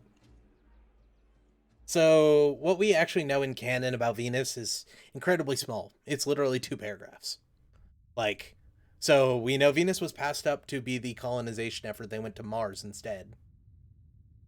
And we know there's a colony that's basically Space Venice. Why it's Space Venice, we have no idea. Literally in the past paragraph, they're like, yeah, it has prison colonies and people without ideas. Oh, by the way, they have this really nice Space Venice colony that's being attacked by rebels. Why? We don't know. It just is. We'll find out eventually when the mobile game comes out, but it's probably not going to come out till next year, and then it's probably going to be crap. Which kind of sucks.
So this is everything we know about Venus so far in IBO. They have space colony, or they have prison colonies. We've never seen one. Most people can't leave. No one cares about them, apparently. Not even Galahorn. The main character, who's named like Wyndham or something like that. I forget exactly what it is. And he wants to create Radome Land or Radanassa or whatever it is. It's either that place from Final Fantasy XII or a place where they have radar dishes. I don't quite know offhand. I think it's like Radanistra officially or something like that. He wants to make it into a tourist destination because they built Space Venice. And it looks really cool. It's just, there's no reason for it to be there.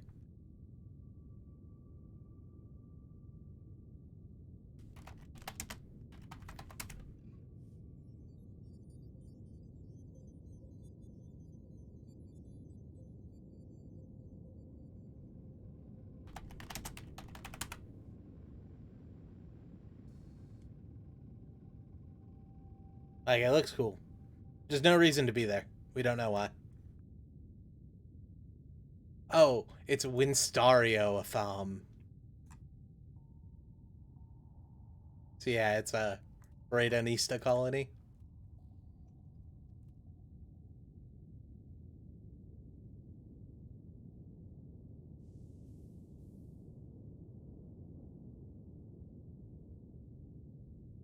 So he looks like Mika and Atra's kid, so everyone thought it was their kid, but it turns out it wasn't. It's just some dude. If I remember correctly, yeah, this takes place in 23, so between season 1 and 2. It's going to reference season 1, but it's not going to include anything about it. Yeah, the 4 blocks don't really care about it because there's nothing going on. They just have penal colonies for prisoners, and Gallahorn just doesn't give a crap, which is fun.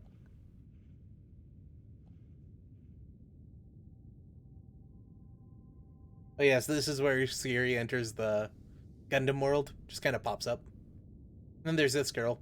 She likes making tea. We don't know much about her, but apparently she knows that Winstario is going to pilot a Gundam. I don't remember who this is. Oh yeah, this is evil dude who pilots the Enzio. He's an opponent, or he's an opposing company, but he's going to become a friend.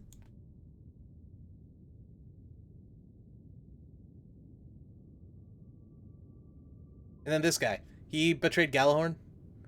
Oh yeah, he kills a superior officer and then escapes. But he stole a Schwab Grays, which is a prototype of the earlier version of the Grays. Between the G Rail and the Grays, we don't actually know what the base form of it looks like, but it's still called a Grays. It's really confusing. Yeah, this is the Enzio, or as I call it, the Ezio. I really like this one. It's a hexaframe, which is like the Gilda or the Hugo, but it has heavy armor.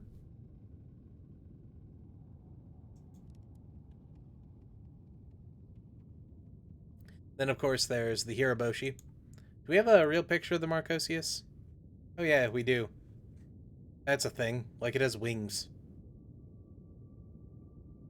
But similar to Gecko, probably the only thing we're going to see is the Hiraboshi for like 3 years.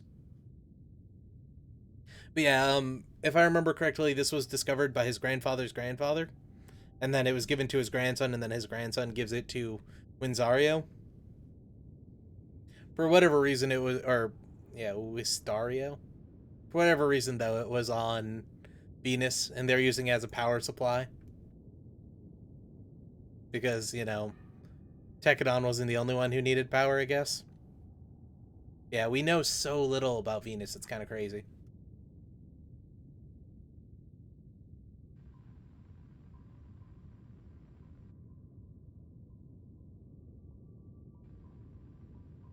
Yeah, I loved Voltoms. It's the only series where you see the main character go through so many of him, so many suits that like he has to keep constantly stealing more.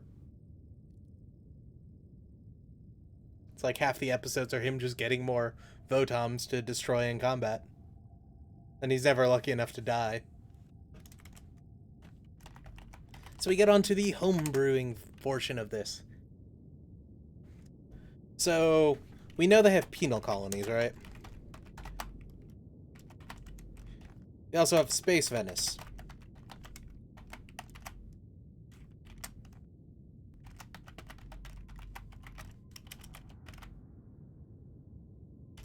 Something like that. It's not important.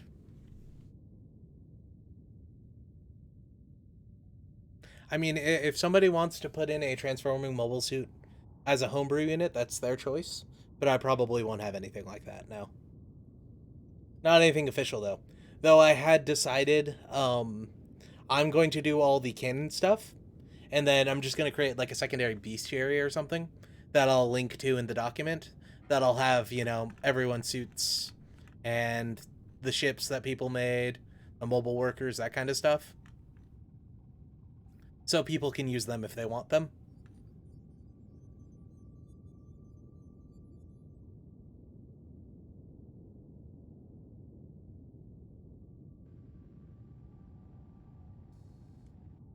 So I'll leave that up to the individual DMs, but I'm not going to force that on anyone. So, what do these two things... So, penal colonies have a bunch of poor people. Yeah.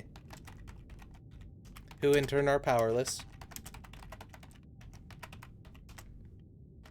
Slaves because crapsack world.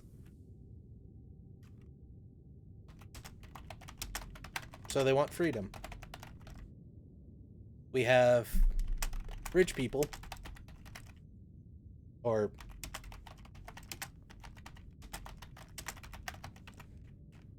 better off than slaves anyway. Who their economy's failing.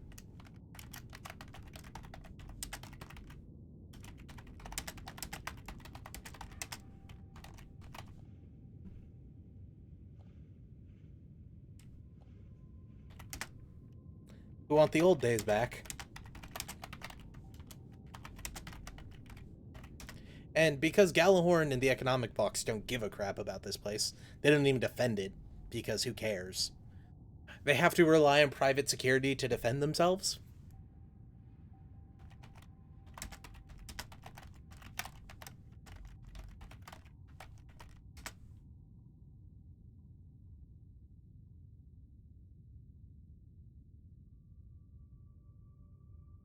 So they have to rely on, you know, private companies to defend themselves, PMCs, that kind of stuff. So you get the rise of very powerful corps or corporations in the area that they want to keep making money. So they need to keep the economy how it's going.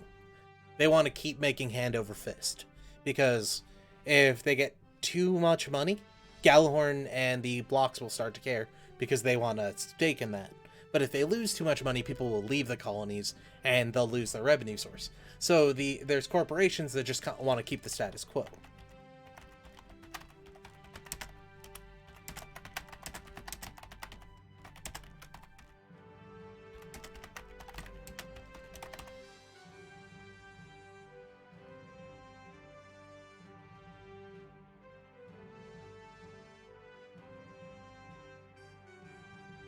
Yeah, they just want to keep making money. They want the status quo. They don't care too much about what's going on.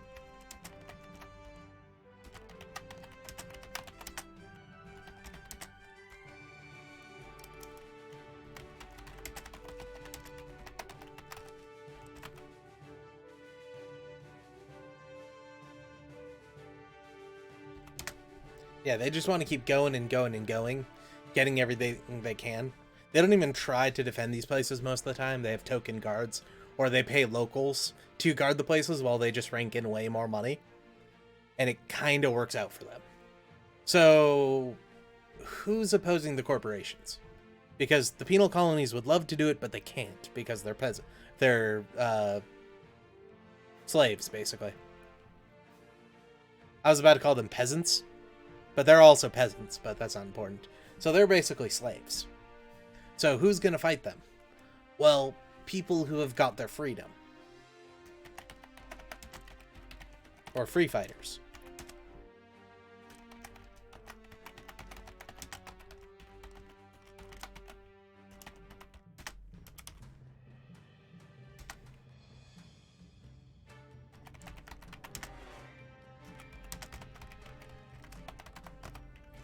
Basically, there's, you know, the rebels.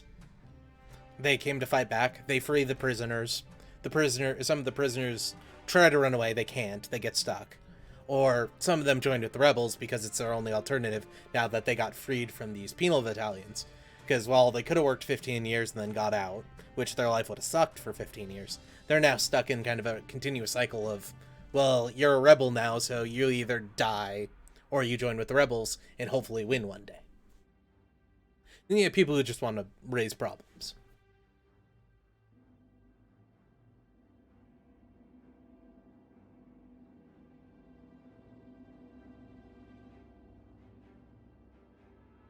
And they start to fight the corpse.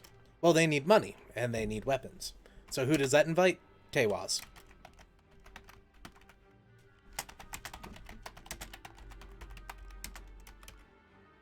And which gets them outside funding. And since other places aren't economically depressed, As Venus is, well, with outside funding, they start to boost up the local economy.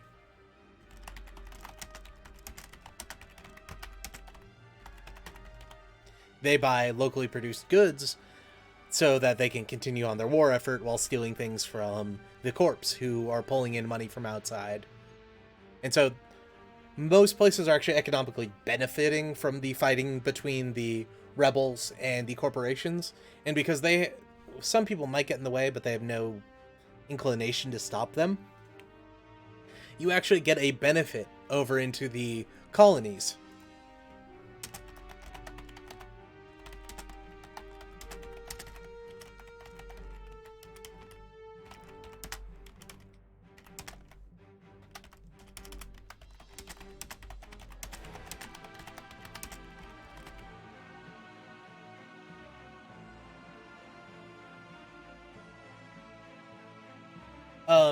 So no one knows how to make Ahab reactors besides Gallahorn, and Gallahorn can only make them on a facility next to the sun. You actually need a local star because Ahab reactors are powered by black holes. And so very few, if any, get made in a year. So stealing the plans would be useful, but you can't really do anything with them unless you wanted to induce Jupiter into a supernova and create a second sun, but that would tear the solar system apart.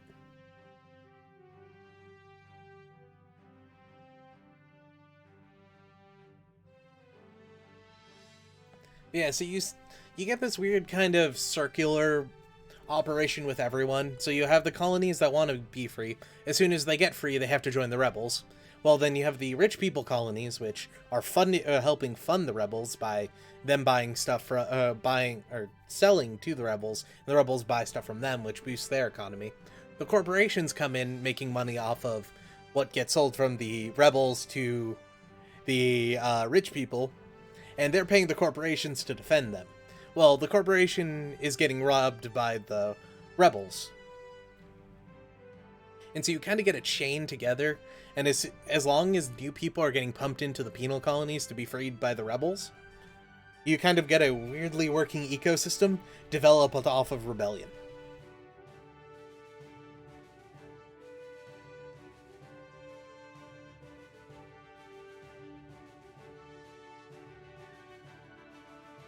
That's the basis for my idea for Venus.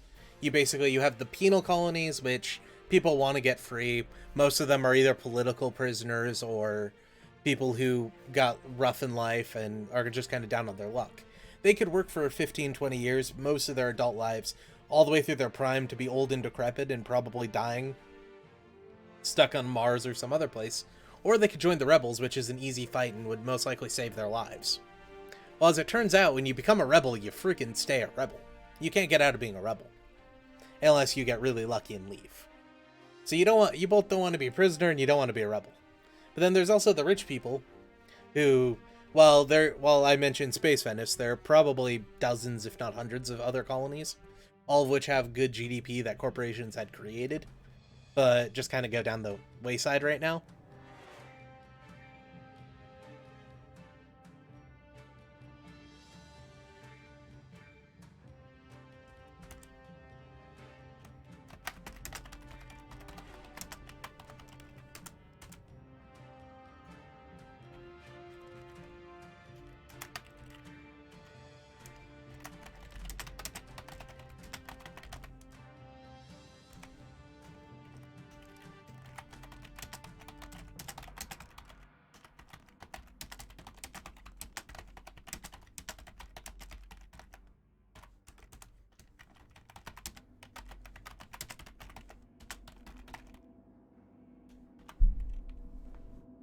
Yeah, so you have the rich people who want to continue being rich, but they have to make money somehow, and because all this money they invest in Venus isn't really happening, they kind of have to put out outside marketing and try to get more people inside.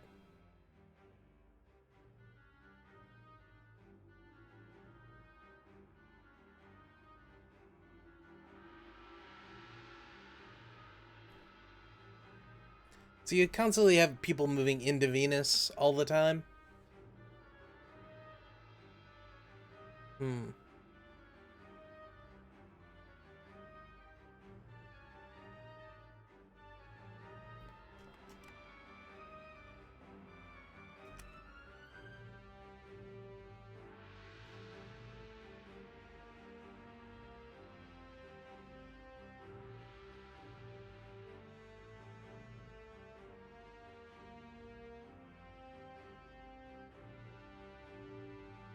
I guess the next place would be to decide how many colonies there are, I guess. Do we want to go with like the Erd Hunt stuff where there's 2 or 3? Like, that's just it? Or do we want to go with some outrageous number? Like, we needed something memey, though, if we're going to go with an outrageous number, like 666. Do we want to have, like, a bunch of colonies or very few colonies? I mean, we could do in between, but what's the fun in that? We need to do something memey, damn it.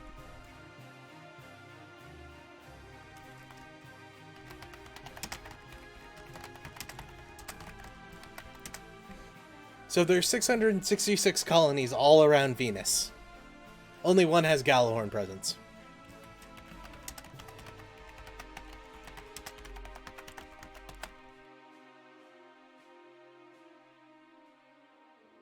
And that would be the first one.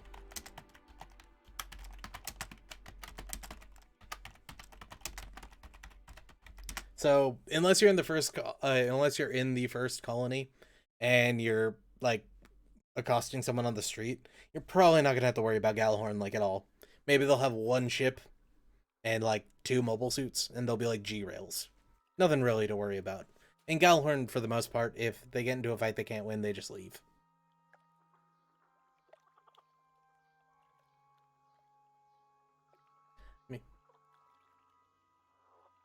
I mean, we could.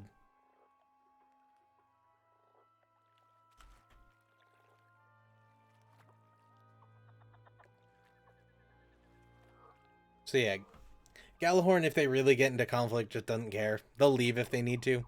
It's just, it is what it is. Like, they're just there to get paid. They don't care. But you have various corps that come in. They set up settlements and stuff to, mine gases on Venus, because that's basically one of the few things you can mine on there. Or one of the very dangerous surface mines, which literally go through the gas layers on the planet down into the bottom. And, like, you basically live in a hazmat suit for a half a dozen years. And even if you do it completely safely the entire time, you'll still die from cancer within 10 years. So the actual surface miners, the lives of the surface miners suck.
So originally, when I was planning out Venus, I think I had the rebels be former people who thought that Venus was also going to be terraformed, but because it lost out to Mars in the terraforming process, that it was kind of abandoned, and those people were really pissed off with both the world, the economic blocks, and everything. And that even proceeded into the Calamity War, where many of them were killed by mobile armors.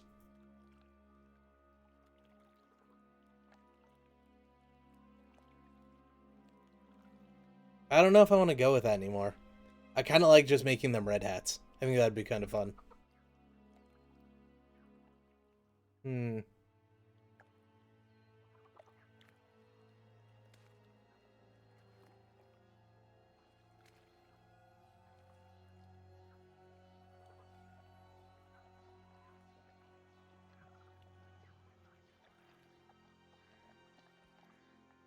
Yeah, you know what? I think I'm gonna take a little bit more time to think about this. If anyone's interested, I'll probably pop around on the Discord a little bit later and talk about what gets made too, or what I start working on, or any fun information. I guess I'll end the stream here, I think. I'm going to get an invite for the day, I guess. Yeah, I think I'm gonna end the stream here. Hope you guys had fun. If you did, you should like the video. It's important, kind of. Or if you didn't, you don't have to. I'm not too picky about that kind of stuff. I'll be streaming again probably next Sunday. More Gundam versus Zeta Gundam. I did actually buy a controller the other day, and it came in today, so I can actually play my PS4 or my PS3 again. So I might do like a random stream of Gundam versus Zeta Gundam, or not Gundam versus Zeta Gundam. Gundam Dynasty Warriors, or maybe uh side stories or 0081. I know some people were interested in both those games, and I enjoy them immensely. We can play some mercenary mode, I guess, or something. Yeah, so maybe a random stream sometime this week, but definitely Sunday will be a Gundam versus Zeta Gundam stream. We'll be doing the next IBO stream next Monday at 7 p.m. So, like, exactly almost 7 days from now. Like, 7 days, or 6 days, 22 hours. If anyone's interested, I will be probably talking about what I figure out more for Venice on the Discord in a few hours.